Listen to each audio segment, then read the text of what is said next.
여러분들 한 주간 주님 은혜 사랑 가운데 잘 지냈습니까?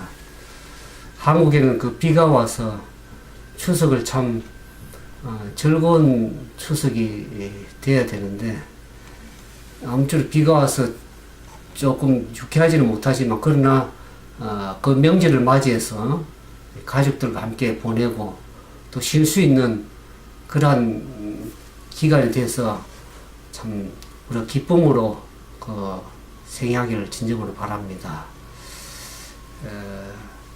저는 미국에서 그렇게 어떤 분이 글을 그렇게 올렸어요. 미국에 살면서 한국이 그립고 또 아쉬움이 안타깝게도 생각하지만 저도 송편을 먹고 추석을 잘 보내고 있습니다. 나름대로 이제 우리가 마음에 좀 희망과 그 용기를 좀 가지고 살아가는 그런 삶이 되기를 원합니다. 오늘 우리가 함께 나눌 은혜 말씀은 그 행복과 치유에 대해서 우리가 좀 말씀을 나누기를 원합니다. 그 중에 우리가 삶이 좀 행복해지기를 다 소망하고 있습니다. 그래서 그러한 행복을 누리길 원하면 우리가 우리의 환경을 바꿀 수는 없지만 그 환경을 바라보면 우리의 마음의 자세는 바꿀 수가 있습니다. 그래서 우리가 행복하기 위해서는 어떤 사물을 바라볼 때 마음에 긍정적이고 좀 희망을 갖는 것이 중요합니다. 제가 감옥에 있는 한 두 사람 얘기를 드리겠습니다. 감옥에 있는 두 사람이 한 사람은 그 감옥 창살에서 하늘을 볼 수 있는 그런 감옥 같은데 그 하늘의 밤하늘의 별을 바라보면서 그 마음에 참 희망과 용기를 가졌습니다. 세상은 참 아름답구나. 그 별과 자연을 바라보면서 아름답고 긍정적인 생각을 가져서 참 감옥 밖의 세상은 참으로 살만한 세상이다. 좋은 것이 많구나. 그런 생각을 하는 한 사람이 있고 또 다른 감옥에 있는 한 사람은 어떻게 하면 그 별과 자연을 바라보면서 밤에 그것을 바라보기보다는 그 감옥을 둘러싸고 있는 진흙바닥, 그 벽을 바라보면서 땅을 바라보면서 비관에 빠지고 절망에 빠지는 그러한 두 사람의 얘기를 생각하게 되었습니다. 오늘 우리가 현실에 살다 보면 좋은 일도 있지만은 어려운 일도 상당히 많습니다. 그래서 우리가 무엇을 어떻게 바라보느냐에 따라서 우리가 더 희망적이고 긍정적인 마음을 갖게 되면은 그것이 우리의 삶에 영향력을 미쳐가지고 우리의 삶이 더 긍정적이고 희망적이어서 몸과 마음이 더 건강하고 치유가 되는 그런 삶을 살아갈 수가 있습니다. 그래서 오늘 우리가 이제 이 말씀과 함께 보면 예수님의 제자들도 그 상황이 절망적인 상황이 많았습니다. 오늘 우리가 이 현대를 살아가는 우리들도 동일한 상황에 처할 때가 많습니다. 그래서 우리가 그런 환경을 우리가 완전히 바꿀 수는 없지만 우리의 마음을 무엇으로 희망을 갖고 용기를 가질 것인가. 특히 마지막 시대 살아가는 우리들에게는 너무나 어려운 일들이 주변에 많습니다. 좋은 소식이 많이 들리면 좋겠는데 좋은 소식보다는 힘들고 어렵고 사고와 재난이 많은 그런 소식들을 너무 들려올 때 우리가 참 부정적이 되기 쉽습니다. 근데 오늘 다행인 것은 성경에 보면 성경에는 우리에게 참 격려를 해주고 희망을 주고 그래서 우리가 이 성경책은 하나의 긍정과 희망의 원천이 될 수가 있는 책입니다. 그래서 이 말씀들을 우리 삶에 잘 적응하면 특히 이 현대를 살아가는 우리들에게 무엇으로 마음을 치료하고 회복되겠습니까?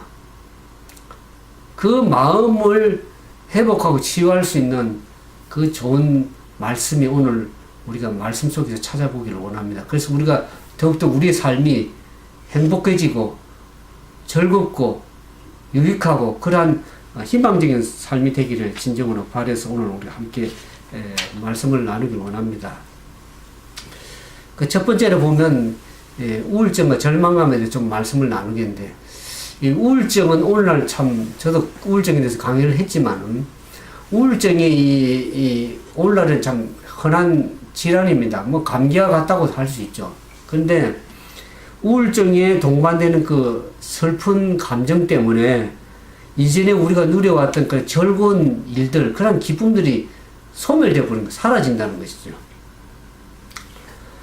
그래서 이 우울증 환자들이 주로 이제 그 느끼는 증상들 보면 그 피로를 느끼고 또 절망감과 무력감을 느끼게 됩니다. 그래서 그렇게 하다 보니까 수면도 잘 자지 못해 수면의 장애도 받게 되고 또 소화의 장애를 받고 두통도 생기고 요통도 생기는 그런 다양한 증세들을 우울증 환자들이 보게 되는데, 그래서 이 한국에 보면 우울증을 치료하지 않고 계속 두면 어떡합니까? 그것이 하나의 자살의 원인도 될 수가 있는 것을 보게 됩니다. 그래서 이 우울증을 우리가 이제 잘 생각하고 그것을 어떻게 회복해서 치유해서 나가는 것이 좀 필요한데, 우울증에는 크게 두 종류가 있다 그럽니다.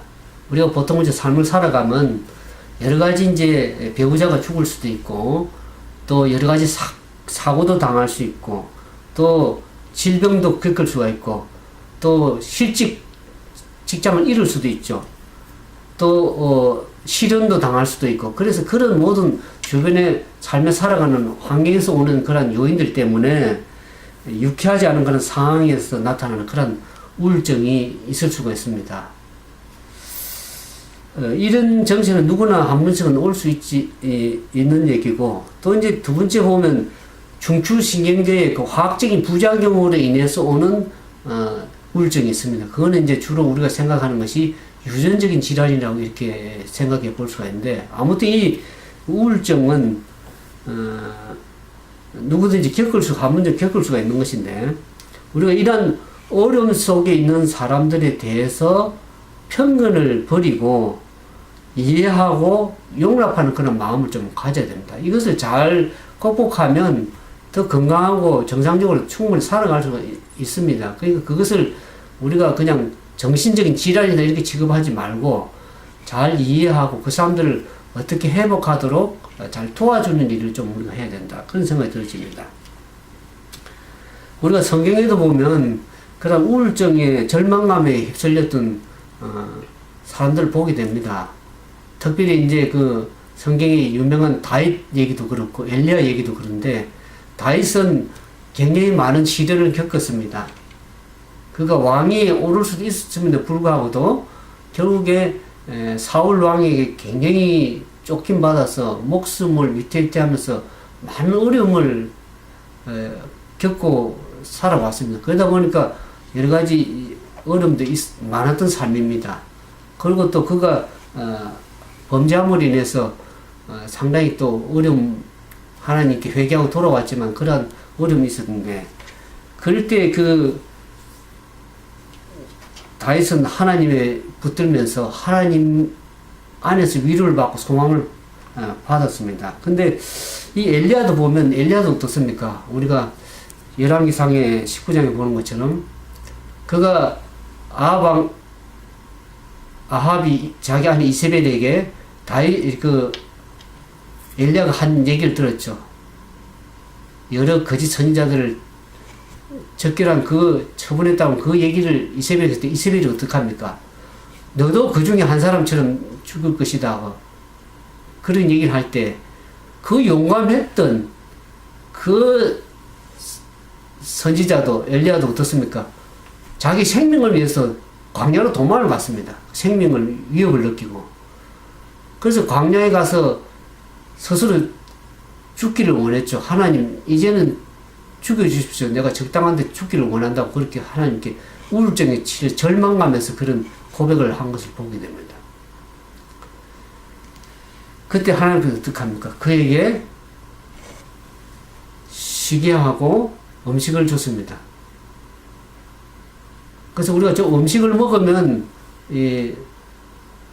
좀 사람이 이렇게 기분이 조금 좋아집니다. 그래서 우리가 적당한 음식, 좋은 음식을 먹는 게 참 중요합니다. 우울증 걸린 환자. 그 다음에 이 이제 좀 힘을 갖는 것, 이 마음의 이 힘을 갖는 게 참 중요합니다. 육체적인 힘도 중요하지만 마음의 힘, 참 중요한데, 그래서 함께 쉬고 마시고 해서 그에게 다시 사명감을 주십니다.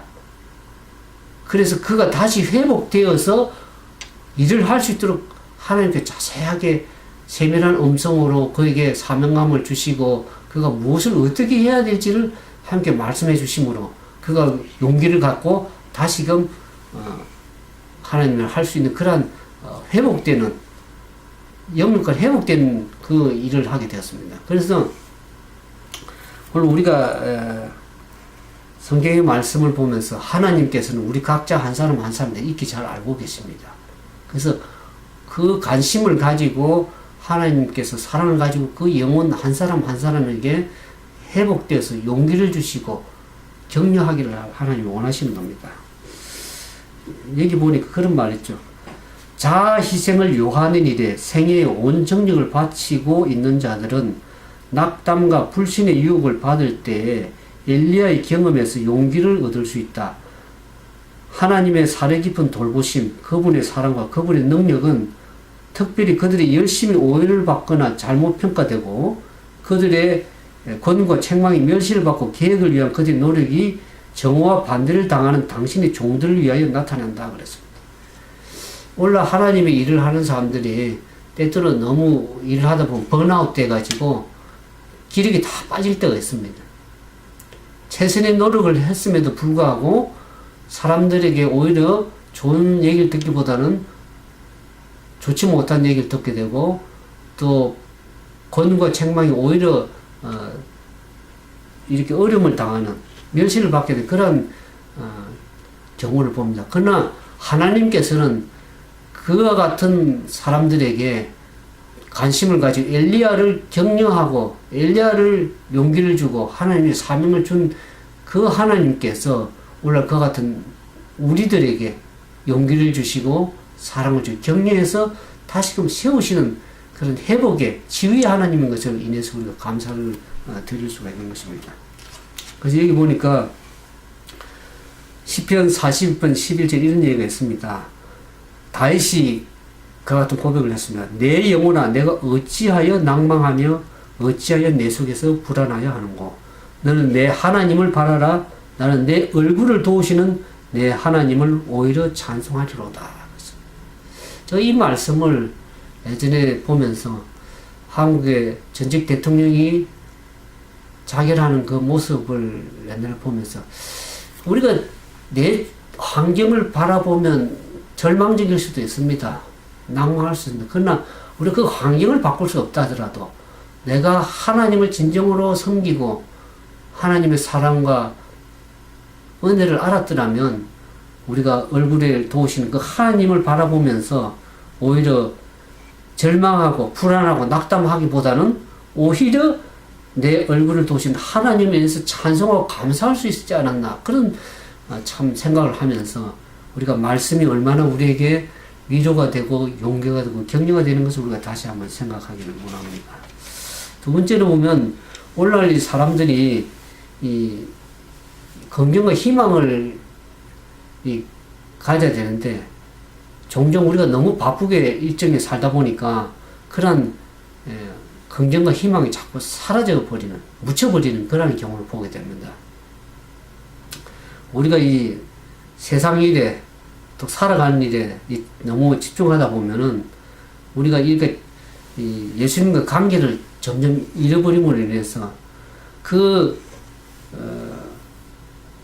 우리의 삶의 모든 영역에 이 하나님이 함께함으로 오는 그 위로와 힘을 가지고 모든 것을 극복을 할 수 있고 그러한 스트레스를 이겨나갈 수 있는 그러한 요인들을 우리 삶 속에서 이렇게 찾을 수가 있는데 너무 세상 일에 몰두해서 하나님과 관계를 자꾸만 등한히 하다 보면 우리는 세상 사물에 묶여가지고 거기에 매여서 힘들고 낙담할 수가 너무나 쉽습니다. 오늘 많은 사람들이 성공을 추구하고 있습니다. 돈을 위해서 얼마나 많은 세월을 투자한가. 제가 어제 이제 한국에 추석이 되어서 한국의 동생과 전화하는 중에 동생은 비즈니스를 잘해서 크게 아주 성공적으로 사업을 잘 하고 있었습니다. 근데 그는 이제 믿음을 갖다가 믿음을 다 잃어버렸어요. 지금 잘 교회도 안 나가고 믿지 않는데.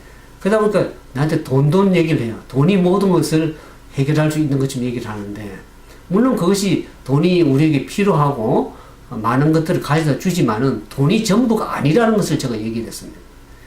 세월이 10년 지나고 나이 먹으면 먹는 것도 많이 먹지 못하고 가진 것도 많이 필요 없어요. 우리 자식한테 다 나눠줘 버립니다. 별 쓸 일이 없기 때문에. 먹는 새끼 뭐 그까지 병까지 들면, 질병까지 들면 그러면 병원에 돈을 다 갖다 바치고 삶의 즐거운 행복이 없어지는 것입니다.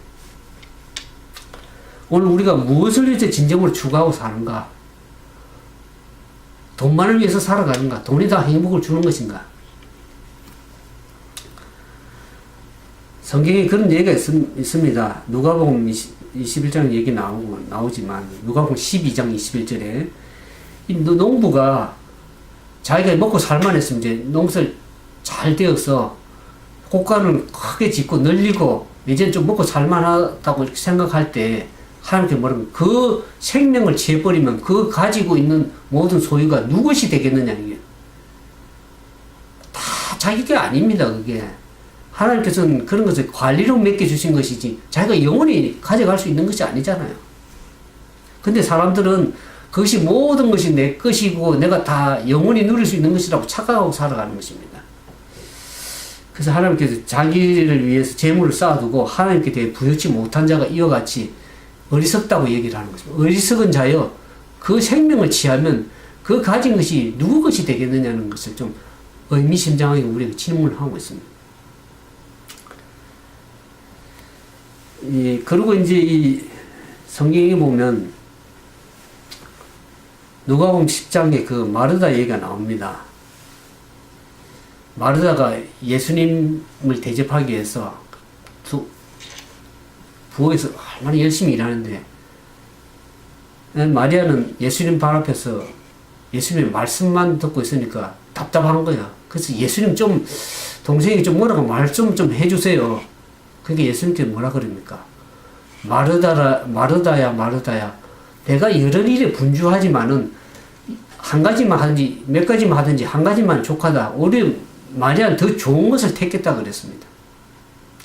우리가 주님의 일을 하면서 뭔가 바쁘게 일하는 것, 그것이 꼭 좋은 건 아닙니다. 많은 업적을 누리고 뭐 성공을 누리고, 이게 그것보다도 주님께서 말씀하시는 것은 하나님의 말씀을 잘 귀담아 듣고 그 말씀을 따라가기를 진정으로 원하는 것입니다. 그것이 더 행복입니다.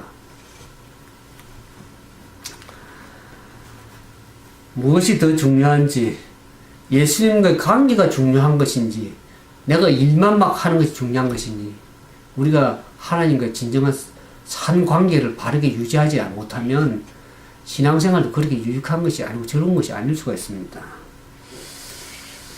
오늘 많은 사람들이 이 생활의 염려로, 여기 누가복음 8장에 나와 있지만은 씨 뿌리냐는 비유에서 이 생의 염려와 재리와 일락의 기운이 막혀서 온전히 결실지 못한다 그랬습니다.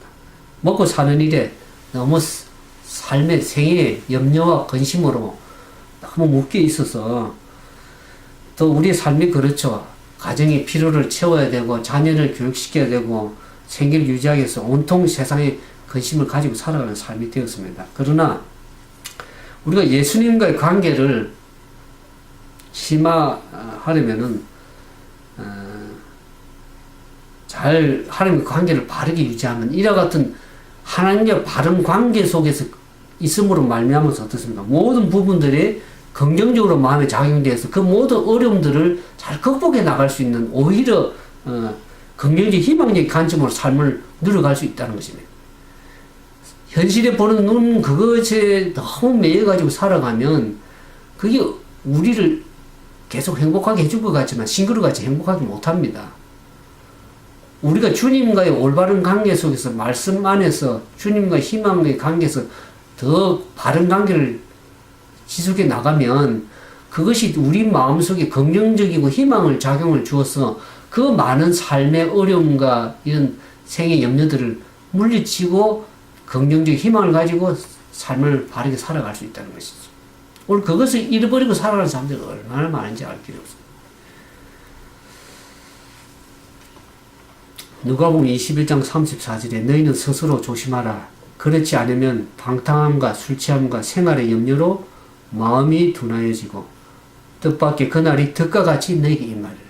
주님과의 바른 관계를 꾸준없이 해온 사람들은 득과 같이 임하지 않을 것이지만 삶에 살아가는 그 염려로 인해서 맨날 주님과의 관계를 바르게 살아가지 않으면 주님의 재림의 그날에 그 재림의 그날이 기쁨의 날이 아니라 멸망의 날, 즉 덕과 같은 그런 날이 될 수가 있는 것을 얘기를 했습니다.